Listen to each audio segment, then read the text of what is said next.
ప్రభుత్వంతో మాట్లాడగలిగేటువంటి శక్తి, రేవంత్ రెడ్డి గారిని ఒప్పించగలిగేటువంటి శక్తి మరి మల్లన్నకు ఉంది.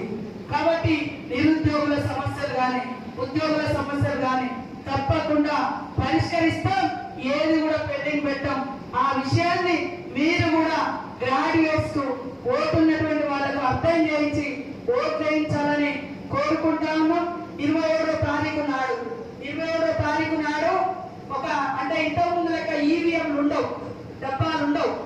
మరి ఈ యొక్క యువకుడు ప్రతి ఒక్క తల్లి తండ్రి మీ పిల్లలకు అర్థం చేయించి ఖచ్చితంగా మల్లన్న ఇప్పటికి 3వసారి పాపం, ఈసారి 3వసారి ఖచ్చితంగా భారీ మెజార్టీ తోటి మరి కౌన్సిల్లో ఎమ్మెల్సీ ఉండే విధంగా అందరూ కష్టపడాలని పేరు పేరున కోరుకుంటూ అందరికీ నమస్కారం.